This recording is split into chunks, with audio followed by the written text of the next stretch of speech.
बिस्मिल्लाहिर्रहमानिर्रहीम। अस्सलाम वालेकुम नादरीन, आप यूट्यूब चैनल देख रहे हैं। मैं इमरान खान हूँ। नादरीन, गुज़िश्ता रात पाकिस्तान और अफ़गानिस्तान की जो बॉर्डर है वहाँ पे झड़पें शुरू हो गई और ये फायरिंग अफ़गानिस्तान की जानिब से शुरू की गई। जो पाकिस्तान का मीडिया उसने ये रिपोर्ट किया, पाकिस्तान के सिक्योरिटी ज़राए ने यही बताया कि ये अफ़गानिस्तान की जानिब से कार्रवाई की गई है।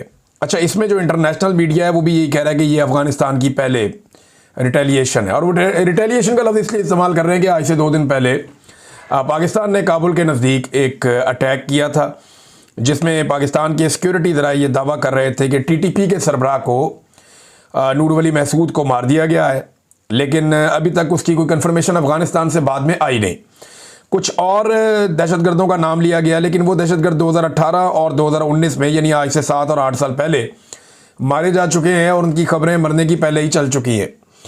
अब इस इंसिडेंट के बाद पहले अफ़गान मीडिया या अफ़गानिस्तान की हुकूमत की जानिब से धमकी आवेज़ रवैया इख्तियार किया गया और उन्होंने इसकी मजम्मत भी की। उन्होंने कहा जी पाकिस्तान हमारे जो टेरिटरी है उसके अंदर आके खिलाफ वर्जी कर रहा है, और फिर उन्होंने रशिया का और साथ में उन्होंने अमेरिका का मिसाल भी दिया कि उनके साथ इन्होंने बड़ी लंबी जंगें लड़ी हैं। देखिए, अफ़गानिस्तान एक ख़ास तरह की लंबी जंग तो वो लड़ लेते हैं, लेकिन पाकिस्तान ने एक जंग में उन्हें भरपूर सपोर्ट दी और दूसरी जंग उन्होंने खुद ही लड़ी है, लेकिन तब तक वो बहुत ट्रेंड हो चुके थे। जो उन्होंने नेटो के ख़िलाफ़ एक लंबी लगभग 20 साल की एक लड़ाई लड़ी है अफ़गान तालिबान ने। बहरहाल अब हुआ ये कि उसके बाद अफ़गानिस्तान ने पाकिस्तान के बॉर्डर के ऊपर मुख्तलिफ़ इलाकों से अटैक किया। इसके मनाज़िर भी हमने देखे, रात गए, और उसके बाद पाकिस्तानी फ़ोर्सेस की जानिब से भरपूर जवाबी कार्रवाई की गई, जिससे अफ़गानिस्तान में भी काफ़ी नुकसान हुआ और वहाँ पर चेक पोस्टें तबाह हुई। अब अफ़गानिस्तान का जो मीडिया है या वहाँ के जो हुकूमत है वो दावा कर रहे हैं कि उन्होंने पाकिस्तान का नुकसान किया, जबकि पाकिस्तान की तरफ से बाकायदा तस्वीर, वीडियोस और थर्मल इमेजेस दिखाकर बताया जा रहा है कि अफ़गानिस्तान का काफ़ी नुकसान हुआ। बिलाखिर सुबह होने से पहले अफ़गानिस्तान की हुकूमत ने जंग बंदी का ऐलान किया, जो एक बड़ा समझदारी का काम है। अफ़गान गवर्नमेंट ने कहा जी जंग बंदी का हम ऐलान करते हैं और हम उम्मीद करते हैं कि दोबारा अब लड़ाई नहीं होगी और पाकिस्तान की तरफ से कोई हमारे ऊपर जवाबी कार्रवाई नहीं की जाएगी। ये अब अफ़गानिस्तान ने उसके बाद जंग बंदी की है, लेकिन पाकिस्तान इस बीच में बड़ा तगड़ा जवाब दे चुका था। अब इस सारी सूरत हाल में ना चंद किरदार हैं जिन्हें हम फरामोश नहीं कर सकते। एक तो भारत का किरदार है। भारत जो है वो जख्म चाट रहा है, पाकिस्तान ने उनके तैयारे गिराए हुए हैं और वो अब बदला लेने के लिए पर तोलता रहता है।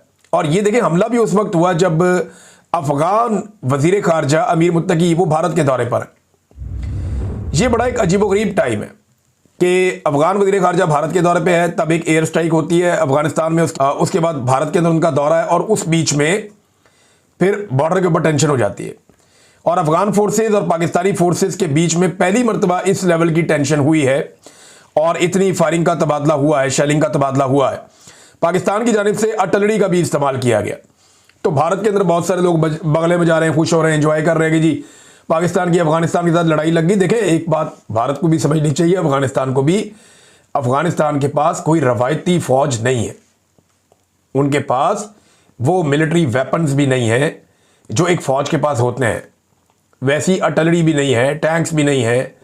जो जदीद हथियार हैं आजकल के, जिनको ड्रोन्स कहते हैं या एयरफोर्स कहते हैं, वो भी अफगानिस्तान के पास नहीं है। अफगान सिर्फ एक गोरीला जंग के मास्टर हैं। बाहर से अगर कोई अफगानिस्तान के अंदर घुसेगा तो लड़ाई की नौयत कुछ और होगी। अगर कोई ऑक्यूपेशनल फोर्सेस हैं जिन्होंने ऑक्यूपाई किया हुआ है अफगानिस्तान की टेरिटरी को, तो उसके खिलाफ वो एक लंबी गोरीला जंग तो लड़ सकते हैं। और गोरीला जंग में यह है कि आपने छुपे रहना है, जब आपका दाव लगे आपने दाव लगा लेना है। लेकिन जब आप एक मुल्क की फौज होते हैं तो आपके पास बहुत सारी ऐसी चीजें होनी चाहिए जो हकीकतन इस वक्त अफगानिस्तान के पास नहीं है। तो अफगान फोर्सेस गोरीला जंग के लिए तो ठीक है, मानते हैं कि वो लड़ सकते हैं, लेकिन एक रवायती जंग को लंबे अरसे तक लड़ना ये उनके बस में नहीं है, वो नहीं लड़ पाएंगे। क्योंकि देखिए, इसके लिए खास किस्म के हथियार और खास किस्म की फौजी ट्रेनिंग चाहिए होती है। उनकी सारी ट्रेनिंग जो है वो गोरीला है। उन्होंने दुनिया की आलमी ताकतों को अपनी गोरीला पावर से शिकस्त दी है, रशिया को दे दी, अमेरिका को दे दी, लेकिन वो पहाड़ों के अंदर छुप के कमीनगाहें बना के वो एक तरीके से लड़ते हैं। पाकिस्तान के साथ उनकी वैसी लड़ाई हो नहीं सकती। हाँ, ये जरूर हो सकता है कि वो पाकिस्तान के साथ अगर ताउन ना करे तो पाकिस्तान के अंदर दहशतगर्दी के वाकयात बढ़ते जाएं, या अफगानिस्तान पाकिस्तान के अंदर जो है वो गुरीला वॉर के अंदर सपोर्ट देना शुरू कर दे उन एलिमेंट्स को जो पाकिस्तान के अंदर फोर्सेस के ऊपर अटैक करते हैं, ये दूसरी बात है। तो ये वैसा नहीं है जैसा लोग समझ रहे हैं, इंडियन समझ रहे हैं कि अफगानिस्तान पाकिस्तान को फतह कर लेगा, जो कोई अटैक कर लेगा, ऐसा नहीं होगा। बॉर्डर से 1 इंच आगे वो नहीं आ पाएंगे और पाकिस्तान आने भी नहीं देगा। पाकिस्तान की जो दिफाई नुक्ता नज़र से सलाहियत है वो बिल्कुल एक मुख्तलिफ नौइयत की है, वो एक कन्वेंशनल ट्रेंड फोर्स है। देखिए ना, ये अगर मिलिट्री एस्टेब्लिशमेंट की पॉलिसीज ठीक हो ना तो ये बड़ी प्रोफेशनल फौज है पाकिस्तान की फौज, इस खित्ते की मजबूत तरीन और प्रोफेशनल फौज है जिसके पास बेहतरीन हथियार है। तो एक तो इसमें आप याद रखें भारत का किरदार है। भारत हवा भरने की कोशिश करता है कि लड़ाई हो जाए, किसी तरह पाकिस्तान एंगेज हो जाए। भारत भी ये जानता है कि अफगानिस्तान के पास उस नौइयत के हथियार या ट्रेनिंग नहीं है कि वो बॉर्डर से कोई बहुत बड़ा दबाव डाले, लेकिन भारत ये जानता है कि अफगानिस्तान एंगेज कर सकता है और उसके जरिए से पाकिस्तान के अंदर के हालात खराब कराए जा सकते हैं। जैसा कि माजी में परवेज मुशर्रफ के दौर में परवेज मुशर्रफ ने कहा था कि भारत के अफगानिस्तान के बॉर्डर के साथ साथ ट्रेनिंग कैंप्स हैं जहां से दहशतगर्द ट्रेंड होते हैं, वो पाकिस्तान में आते हैं और आकर दहशतगर्दी करते हैं। ये परवेज मुशर्रफ ने कहा था। तो उस वक्त क्योंकि अफगानिस्तान के अंदर जो हुकूमत थी वो हमारे बहुत खिलाफ थी पाकिस्तान के, लिहाजा हमारी बात नहीं बन रही थी। अब जो अफगानिस्तान की हुकूमत है इसमें हमारे पास मौका था बड़ा ज़बरदस्त कि हम उनके साथ अच्छे ताल्लुकात बना लेते और एक वर्किंग रिलेशन हम उनके साथ डेवलप कर लेते, लेकिन हमने ये किया नहीं क्योंकि इसमें एक फैक्टर और है जिसे हम अमेरिका कहते हैं। अब अमेरिका को अफगानिस्तान में बगराम एयरबेस चाहिए और ट्रंप की इसी ख्वाहिश के बाद कुछ सख्त बयानात पाकिस्तान की जानिब से दिए गए। जैसा कि ख्वाजा आसिफ ने अफगानिस्तान को दुश्मन मुल्क करार दे दिया। जब डोनाल्ड ट्रंप ने बगराम एयरबेस मांगी उसके बाद हमने बयानात सुने, ख्वाजा आसिफ के बयानात का जमीन आसमान का फर्क हो गया। अब यही ख्वाजा आसिफ है जो अमेरिका के मुकाबले में अफगान तालिबान के बारे में ये कहते थे कि ताकतें तुम्हारी हैं और खुदा हमारा है। यही ख्वाजा आसिफ है जिसने ये मौक़िफ़ लिया था कि अमेरिका और नेटो को उन्होंने कहा कि ताकतें तुम्हारी है और तालिबान की तरफ उनका इशारा था कि और खुदा हमारा है। ये ख्वाजा आसिफ साहब थे। लेकिन वही ख्वाजा आसिफ साहब ने जब एस्टेब्लिशमेंट के जूते पकड़े तो फिर उन्होंने कहा जी कि नहीं, अब क्योंकि एस्टेब्लिशमेंट अमेरिका को खुश रखना चाहती है, तो जैसे ही अमेरिका को बगराम एयरबेस की याद आई और डोनाल्ड ट्रंप ने उस ख्वाहिश का इजहार किया तो ख्वाजा आसिफ ने यह कह दिया कि अफगानिस्तान हमारा दुश्मन मुल्क है। अब भारत के अंदर खुशियां मनाई गई लेकिन फायदा कोई नहीं और अमेरिका ने इस लड़ाई में आना कोई नहीं है। वो कानों को हाथ लगाकर गए कि अफगानिस्तान की सरजमीन पे तो वो नहीं उतरते। हाँ, ये है कि पाकिस्तान में कोई अड्डा वड्डा उनको मिल जाए, यहाँ से जाके वहाँ अटैक करके वापस आ जाए, अलग बात है। वहाँ उस सरजमीन पे वो नहीं उतरते, वहाँ वो जाएंगे नहीं। अब ट्रंप जो है उसके बाद एक और मौका था गुज़िश्ता रात, तालिबान ने खुद ही जंगबंदी कर दी, वरना ट्रंप फ़ायदा उठा सकता था और वो ये कह सकता था कि 1 साल में मैंने 9 जंगें रुकवाई हैं। इससे पहले वो 8 जंगों का दावेदार है। 9वीं जंग का भी मौका मिला हुआ था रात को। अगर ट्रंप को जगाकर ये कहा जाता, फौरी तौर पे ये कहा जाता कि जनाब आप इसमें मुदाखलत करें, तो फिर ये जंगबंदी भी अपने खाते में डोनाल्ड ट्रंप डाल सकते थे। अच्छा नाज़रीन, इसमें कुछ चीज़ें और हैं वो हमें याद रखनी पड़ेगी। गल्फ ममालिक जो हैं उनका बड़ा इंपॉर्टेंट रोल है क्योंकि दोनों मुसलमान मुल्क हैं जिनमें लड़ाई हुई है। पाकिस्तान अफगानिस्तान को हमेशा अपना ब्रादर इस्लामी मुल्क कहता रहा है। पाकिस्तान ने बड़ी कुर्बानी दी है, बहुत बड़ी तादाद में अफगान मुहाजिरीन को पाकिस्तान में जगह दी है। जब रशिया ने अटैक किया तब भी और जब अमेरिकन ने अटैक किया तब भी।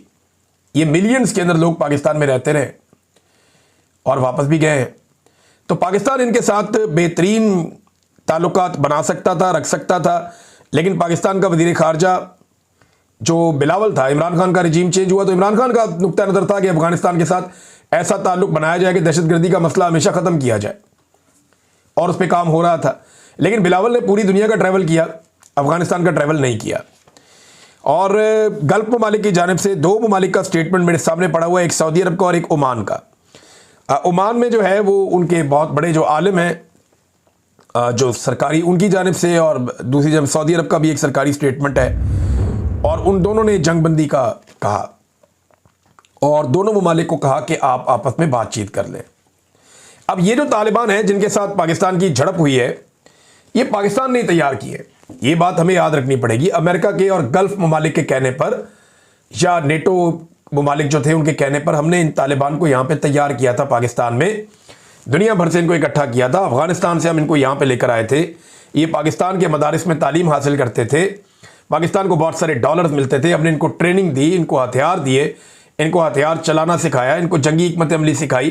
फिर ये अपने इलाकों में गए और ये लड़ते लड़ते बहुत ट्रेंड हो गए और इनकी तादाद बढ़ती गई और अब ये इतने ताकतवर हो गए कि इन्होंने पूरी दुनिया की वहाँ फोर्सेस थी, उन सबको इन्होंने शिकस्त दी और अफगानिस्तान छोड़ने पर इन्होंने मजबूर कर दिया। एक वक्त था ये सारे मुजाहिदीन कहलाते थे, कहा जाता था कि ये सारे हक पर खड़े हैं, हक बजानिब हैं, और ये तालिबान जो हैं ये हीरोज़ है। मुझे अच्छी तरह याद है, एक मूवी हमने अपने बचपन में देखी थी, वो आपने नाम सुना होगा, सिल्वेस्टर स्टैलोन का, रैम्बो, रॉकी भी उसकी मूवीज है, रैम्बो भी उसकी मूवी है। आप अच्छी तरह चेहरा पहचान लेंगे, पाकिस्तान में बड़ा मकबूल है। इसकी जो रैम्बो थर्ड पार्ट आया था ना, थर्ड ब्लड रैम्बो का, उसमें ये आदमी अफगानिस्तान से अपने चंद लोगों को छुड़वाने के लिए आता है, जिनमें इसका एक कमांडर भी होता है। तो मुझे अच्छी तरह याद है कि ये जो रैम्बो थर्ड है, तीसरा हिस्सा जो उस फिल्म का तीसरा पार्ट, उसमें वो रशियन से लड़ता है रैम्बो, और अपने एक फौजी को छुड़ाना चाहता है वहां से, एक कमांडर को, और इस बीच में और लोगों को भी छुड़वाता है। तो जो तालिबान है उनको हीरो दिखाया गया कि तालिबान जो है वो हीरो थे और वो रशिया से लड़ रहे थे। लेकिन उसके बाद हमने देखा 2001 के बाद जो मूवीज बनी, पूरा एक बयानिया बना, उसमें यही तालिबान जो है वो गुंडे बन गए और ये विलन बन गए। इनके बारे में मशहूर हो गया कि नहीं, पहले ये हीरो हुआ करते थे, अब ये गुंडे हैं। पिछली फिल्मों के अंदर यही लोग जो हैं वो हीरोज थे, अब मौजूदा फिल्मों में यही लोग जो हैं वो विलन बन गए हैं। इमरान खान साहब का इस पर मौक़िफ़ क्या है, देखिए, इस पर थोड़ी तवज्जो में देनी पड़ेगी। इमरान खान साहब कहते हैं कि अफगानिस्तान में जब अफगान तालिबान की हुकूमत आई तो पाकिस्तान को फ़ायदा उठा के उनके साथ ताल्लुकात बेहतर करने चाहिए थे, दोनों तरफ के कबायली मुशरान को अपने साथ मिलाना चाहिए था, और खैबर पख्तूनख्वा की हुकूमत को एतमाद में लेते हुए इन सब के ताउन से दहशतगर्दों को ख़त्म किया जाना चाहिए था, दहशतगर्दी को जड़ से ख़त्म किया जाना चाहिए था, ताकि हमेशा के लिए यहाँ पे अमन कायम हो जाए। मगर मौजूदा मिलिट्री एस्टेब्लिशमेंट ने ताकत का रास्ता चुन लिया, जिससे मकामी अफराद खाइफ है। मैं आपको बताता हूँ कि एक साबिक सफ़ीर है अफगानिस्तान में, और ये बहुत सारे पाकिस्तान अफगानिस्तान की टॉक्स के अंदर इन्वॉल्व रहे, गवाह भी हैं ये जो कुछ इमरान खान के दौर में इसके बाद होता रहा। मंसूर अहमद खान साहब वो फरमाते हैं कि अफगानिस्तान के साथ बातचीत ही दहशतगर्दी के मसले का मुस्तकिल हल है। ये जुज़वी तौर पे आप ये कर सकते हैं, आर्जी तौर पे कि ठीक है आप लड़ाई कर लें, लेकिन जो मुस्तकिल हल है दहशतगर्दी के खात्मे के लिए वो अफगानिस्तान के साथ बातचीत है। अमीर मुत्तकी जो वज़ीर ख़ारजा हैं अफगानिस्तान के, वो भारत में मौजूद थे, तो उन्होंने भारत में भी एक बात कही है जो बड़ी हौसला अफजा है कि पाकिस्तान को अंगेज करना होगा, और यही सोच आगे बढ़ने का रास्ता है पाकिस्तान और अफगानिस्तान के बीच में। तो नाज़रीन, ये डेवलपमेंट्स हैं अफगानिस्तान और पाकिस्तान के बीच में, और दोनों तरफ देखें मुसलमान ममालिक हैं, आपस में मुसलमान ममालिक लड़ेंगे तो अच्छी बात तो नहीं है। कोई भी दो मुसलमान मुल्कों की आपस में लड़ाई हो तो ये किसी को भी अच्छा नहीं लगेगा। लेकिन पाकिस्तान जो है वो ये कहता है कि अफगानिस्तान से दहशतगर्दी पाकिस्तान में आ रही है, और अफगानिस्तान ये कहता है जी कि बहुत लंबे अरसे तक पाकिस्तान से जो है वो तैयार करके दहशतगर्द अफगानिस्तान में भेजे गए हैं। तो दोनों का एक दूसरे के ऊपर एक ही तरह का गिला शिकवा है, और दोनों ने जो ये काम किया है वो कोई अपनी ख्वाहिश के तहत नहीं किया। बहुत सारी अजीबोगरीब चीज़ें हुई, पाकिस्तान ने अमेरिका के लिए किया ये सब कुछ, और अपने बैरूनी आकाओं को खुश करने के लिए किया। अफगानिस्तान जो करता रहा, अफगानिस्तान की भी कोई अपनी सोच इसके अंदर मुझे नज़र नहीं आती।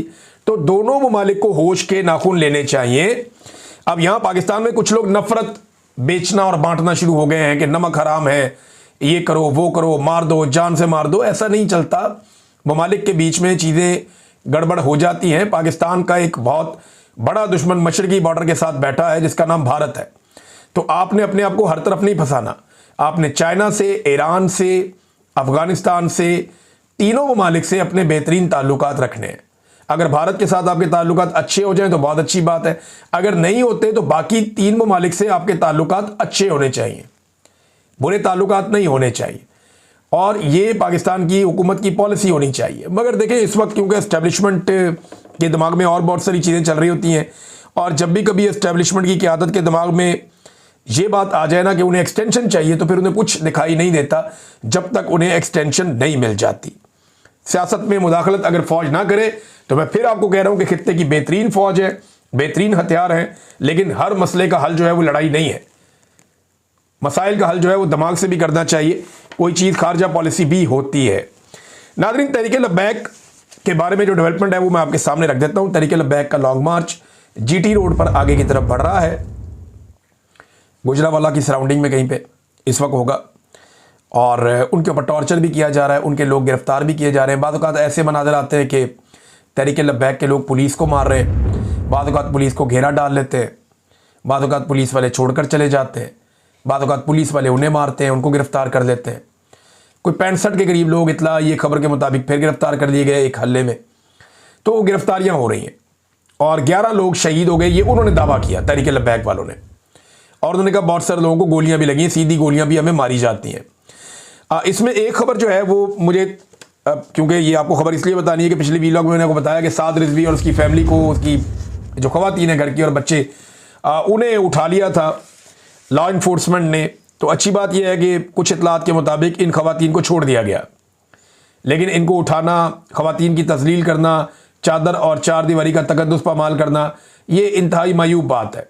फिर उनके घर के अंदर जिस तरह छापे मारे जा रहे हैं, ये घड़ी देखें, ये जनाब ये पैसे देखें, ये जनाब कैश पड़ा हुआ है ये देखें। यार ये तो आप किसी के भी घर में घुस जाए पाकिस्तान में ऐसे ही निकलेगा। गरीब आदमी की बात नहीं कर रहा, किसी भी मौलवी के घर में आप घुस जाएँ, किसी भी आप ऐसे बंदे के घर में घुस जाएँ जो दरगाह में या किसी मज़ार के पास रहता है या मज़ार का मतवली है, तो आपको घर पे मिल जाएंगी चीज़ें। बेशुमार पीर फकीर हैं, उनके घरों में जाके आप देख लें, ये तो कुछ भी नहीं है जो पीरों के घरों में आपको मिलेगा। आप कानों को हाथ लगाएंगे, यहां तो आपको मिला ही कुछ नहीं है, कख नहीं मिला। मैं तो समझा अंदर तो कोई महल होगा और कोई बड़े हीरे जवाहरात होंगे, और ये तो कख नहीं है उसके मुकाबले में जो मेरे दिमाग में आ रहा था। तो ये हुकूमत को शर्म करनी चाहिए ये हरकतें करते हुए। अगर एक वफाकी वजीर के घर पर इजाज़त दी जाए ना हमें कि बगैर बताए रेड करना और चीज़ें निकालनी है, तो वो कुछ निकलेगा कि पूरा निज़ाम कानों को हाथ लगाएगा। इनके ये पूरी एक जमात के सरबराह हैं, इनके घर से चीज़ें निकली ज़रूर हैं, लेकिन वैसे नहीं निकली जैसे सिंध में किसी एक ब्यूरोक्रेट के घर से निकल आती है। इतना माल निकलता है वहां पे। बहरहाल लॉन्ग मार्च आगे की तरफ बढ़ रहा है। उम्मीद है कि ये मामला अब हल हो जाएगा, क्योंकि तहरीक लब्बैक के बाद नौजवान तो हैं, वो मार खाने के लिए भी तैयार हैं, लेकिन उनके पास इतनी बड़ी लड़ाई लड़ने की कोई ख़ास वजह नहीं है। दूसरा, एस्टेब्लिशमेंट के साथ उन्होंने एक अच्छे ताल्लुकात इस्तवार किए थे, और अगर ये लड़ाई और आगे बढ़ाते हैं तो फिर वो ताल्लुकात ख़राब हो जाएंगे। अब देखना यह है कि तहरीक लब्बैक कश्तियाँ चलाती है या नहीं चलाती, मामला यहाँ खड़ा है। खैबर पख्तूनख्वा में हुकूमत बनाने का मामला, तो कल पीर वाले दिन असेंबली का इजलास तलब कर दिया गया। स्पीकर आएंगे बाबर सलीम सवाती, वो सारे MPs को इकट्ठा करेंगे और रोला डालेंगे ये लोग कि जनाब हमने अपना नया कायदे ऐवान मुंतखब करना है। ज़्यादा चांसेस ये हैं कि पीर वाले दिन सुहेल अफरीदी को कानून और आइन के मुताबिक बन जाना चाहिए वज़ीर आला खैबर पख्तूनख्वा। लेकिन अब ये अफगानिस्तान के साथ जो झड़प है, अगर इसको जवाब बना के कोई इमरजेंसी लगा दी गई तो फिर या किसी झड़प को या किसी दहशतगर्दी को या इन चीज़ों को बुनियाद बना के कोई इमरजेंसी, कोई गवर्नर राज, कोई इस तरह का अगर कोई चक्कर चला दिया गया चंद दिन मैनेज करने के लिए, तो फिर अगर ये किया गया ना तो खैबर पख्तूनख्वा के अवाम नाक में दम कर देंगे, जो मैं खैबर पख्तूनख्वा में फील लेकर आया हूँ। अभी मुझे खैबर पख्तूनख्वा से निकले हुए भी लगभग कोई 7-8 माह हो गए हैं, शायद ज़्यादा हो गए, 10-11 माह। तो इतना अरसा हो गया मुझे खैबर पख्तूनख्वा से निकले हुए। तो इतने अरसे में बहुत सारी चीज़ें बदल जाती हैं, बहुत सारी चीज़ें बदल जाती हैं इतने अरसे में, खुदा से इकबा हो गए। लेकिन ये चीज़ नहीं बदली। मैंने जितने लोगों से बात की है, लोग ऑपरेशन के शदीद खिलाफ हैं और वो अपनी हुकूमत के साथ खड़े होंगे। गंडापुर साहब मकबूल नहीं थे, लेकिन ये जो सुहेल अफरीदी की सूरत में इमरान खान साहब ने फैसला किया है, ये फैसला बड़ा मकबूल है। और जितने भी आपके कबायली इलाकों के मुशरान हैं वो इकट्ठे हुए और उन्होंने जरगा किया, और जरगा करके उन्होंने कहा जी ये हमारा वज़ीर आला है, हमें रिलीफ मिला है इस बात से कि हमारे बच्चे को वज़ीर आला बनाया इमरान खान ने। पहली मरतबा हमारे कबायली इलाकों का कोई बच्चा वज़ीर आला खैबर पख्तूनख्वा बनने जा रहा है, बहुत बड़ी बात है। लिहाजा उन्होंने कहा कि हमें ये कबूल है और हम ये करवाएंगे और हम अपनी पूरी सपोर्ट देंगे। तो ये एक चैलेंज है एस्टेब्लिशमेंट के लिए कि वो इसको कैसे रोकती है, और दूसरी तरफ चैलेंज है पाकिस्तान तहरीक इंसाफ के लिए कि वो इसको कैसे करवाती है। तहरीक इंसाफ काफ़ी जिम्मेदारी का सबूत दे रही है। सलमान अकरम राजा साहब की मैं बात सुन रहा था, वो ये कह रहे थे कि जो DG ISPR ने हमारे साथ किया वो ज्यादती है, लेकिन एक एक लफ्ज़ का जवाब हम देना नहीं चाहते, उससे मामला और बिगड़ेंगे। तो तहरीक इंसाफ फिर भी चाहती है कि कोई इज्जत रह जाए, कोई मामला बचत हो जाए, लेकिन दूसरी जानिब जो है वो एक जिद है कि पहले हमारे दरवाजे पे हाजिरी दो, हमारे दर पे हाजिरी दो, उसके बाद आपको वज़ीर आला बनाएंगे। अब सुहेल अफरीदी को कहा गया ना कि भाई आके मिलो, उसने कहा जी पहले इमरान खान को मिलूंगा, वो इजाज़त देगा तो किसी और से मिलूंगा, वरना मैं नहीं मिलूंगा। अब ये इतना खौफनाक स्टेटमेंट है कि वो सारे डर गए कि यार ये तो बात इमरान खान की सुनेगा। एक इमरान खान हमने जेल में बंद किया हुआ है, एक उसकी फोटोकॉपी बाहर। अगर इस तरह का बंदा होगा जो इमरान खान के विजन पे चलेगा तो हमें तो मुसीबत पड़ जाएगी, और अगर ये वज़ीर आला बन गया तो इसको उठा के जेल में डालना भी मुश्किल हो जाएगा। इसके साथ कुछ और करते हैं तो फिर हालात बिगड़ जाएंगे। लिहाजा ये एक प्रॉब्लम तो है। गवर्नर जो है खैबर पख्तूनख्वा का, वहाँ से इस्तीफ़ा मौसूल होने की तस्दीक हो गई है कि इस्तीफ़ा मौसूल हो गया, तो ये तो चले अच्छी बात है। लेकिन उन्होंने कहा जी पीर को फैसला करूंगा, यानी कल के दिन में वो फैसला करेंगे। अब देखें वो क्या फैसला करते हैं। इस्तीफ़ा मिल गया तो फिर इस्तीफ़ा मंजूर ही होगा और क्या होगा। और पीर वाले दिन यानी कल के दिन में नया वज़ीर आला मुंतखब हो सकता है, अगर कोई एडवेंचर ना किया गया तो। अब तक इतनी, अपना ख्याल रखिएगा, अपने चैनल का भी। अल्लाह हाफ़िज़।